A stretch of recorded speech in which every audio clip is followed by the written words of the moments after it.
কি দোস্ত কি অবস্থা? এবার ভোট কারে দিবা? কে ধানের শীষে?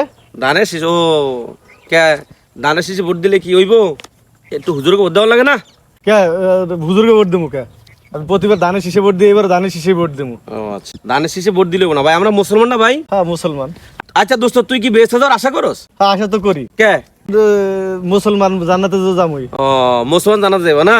এখন জান্নাতে যাওয়ার আশা করলে হইব না, আর জান্নাতে যাওয়ার আশা করতে হলে আল্লাহ জুবেনার দিনও কিন্তু কায়েম করতে হইব। কারণ তুমি কইবা যে আমি তো জান্নাতে যামু, কিন্তু ভোট দিব বিএনপি রে, ভোট দিব আওয়ামী লীগের, হুজুরকে ভোট দিব না। কে হুজুরা কি চায় আসলে? হুজুরা কি চায়? দোস্ত তোমার এটা আগে বুঝতে হবে, হুজুরা কি চায়। হুজুরা চায় আল্লাহ জমিনে আল্লাহ দিন কায়েম করার জন্য, ঠিক আছে? আচ্ছা নামাজ কি লেগে আবার মানুষ? আল্লাহর হুকুম। আল্লাহর হুকুম, ঠিক না? এই জন্য মানুষ নামাজ পড়ে। রোজা কি লেগে রাহে? আল্লাহর হুকুম। আল্লাহর হুকুম এই জন্য রাহে। আচ্ছা আমি এই জিনিসটা বুঝি না দোস্ত, তোমরা যারা বিএমপি করো আওয়ামী লীগ করো, রোজার হাট আল্লাহর হুকুম এটা বুঝো, এরপরে নামাজ পড়া আল্লাহর হুকুম এটা বুঝো, দান সদকা করা এটা আল্লাহর হুকুম বুঝো, তো আল্লাহ জমিনে আল্লাহ দিন যে কায়েম করা ফরজ এটা বুঝো না? আর দিন তো কায়েম করতে হবে। হ্যাঁ করতে হবে না? আচ্ছা আচ্ছা ভাই, যাক আলহামদুলিল্লাহ দোস্ত। এখন আল্লাহ জমিনে দিন কায়েম করতে হইলে তাহলে কি ইসলামের পক্ষে আমাকে ভোট দেওয়া লাগবে না? হ্যাঁ ভোট তো দেওয়া লাগে, তাহলে দেওয়া লাগে না? ওই হিসাবে তো দেওয়া লাগে। এই হিসাবে দেওয়া লাগে। আর ব্যাপারটা হচ্ছে ভাই, যেহেতু আমরা নামাজ পড়ি আল্লাহর ইবাদত, আল্লাহর হুকুম নামাজ পড়তে বলছে, রোজা আল্লাহ রাখতে বলছে, দান সদকার ব্যাপার আল্লাহ হুকুম দিছে, তো সেই হিসাবে আকিমুস সলাত, পবিত্র কালামে মাজিদে আকিমুস সলাত, সলাত কায়েম করো বলছে 82 বার। কয়বার বলছে? 82 বার। আর আকিমুদ্দিন, দিন কায়েম করে বলছে কয়বার? 633 বার। বুঝতে পারছিস দোস্ত?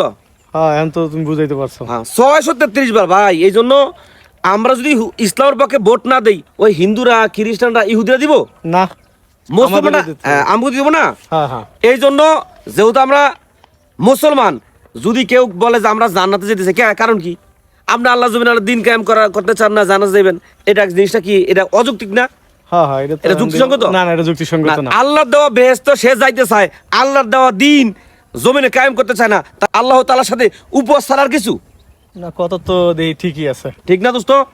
এই জন্য আমরা যেহেতু মুসলমান, ইসলামের পক্ষে আমাদেরকে ভোট দিতে হইব, এর বাইরে ভোট দেওয়ার কোনো সুযোগই নাই। যেহেতু আল্লাহ পাকের জমিনে দিন কায়েম করা প্রত্যেকটা মানুষের উপরে একেবারে ফরজ বর্তমানে বলতে গেলে। যেহেতু আল্লাহ পাক আমাদেরকে এই জমিনে সৃষ্টি করছে খলিফা হিসেবে নিয়োজিত করে, ঠিক না? আল্লাহ পাক প্রত্যেকটা মানুষের দায়িত্ব দিয়ে বানায় নাই? দায়িত্ব দিয়ে পাঠাইছে। এই জন্য আল্লাহ জমিনে আল্লাহ দিন কায়েম করতে হবে না? আমরা তো সবচেয়ে বড় কথা যেটা আমি বলবো, আমরা বিগত এই 54 বছর আওয়ামী লীগ, বিএনপি, জাতীয় পার্টি দেখছি না? দেখছি। তাহলে এই একবার অন্তত একবার হুজুরকে ভোট দিয়ে কিন্তু সমস্যা আছে কোনো? না, একবার হ্যাঁ দিয়ে দেখা যায় দেওয়া যে যায়। ওরা কি করে। হ্যাঁ দেওয়া যায় না? হ্যাঁ, এইসব এর জন্য দেখা যায়। ইসলাম আন্দোলন বাংলাদেশ চরমনাই হুজুর হাত পাকা মার্কা, হুজুরকে মার্কা হাত পাকা, ভোট দেওয়া যাবে তো ইনশাল্লাহ? আর যেহেতু যেভাবে বুঝাইলি দোস্ত, এই তো এতদিন যদি তুই আমার বুঝাইতে এইভাবে, তাহলে তো আমি ভুল করতাম না। হাত পাকায় তো ভোট দিতে হবে, তাহলে যেহেতু তারা ইসলাম কায়েম করবে, যেভাবে বুঝাইলি, এতে তো মনে হয় যে না এটাই ঠিক আছে। ইসলাম যেহেতু কায়েম করবে, তারা অবশ্যই হাত পাকায় ভোট দিতে হবে। যাক আলহামদুলিল্লাহ, আলহামদুলিল্লাহ। প্রিয় দর্শক দেখুন, আমার এই দোস্তরে কিন্তু আমি বুঝাইতে পারছি আলহামদুলিল্লাহ।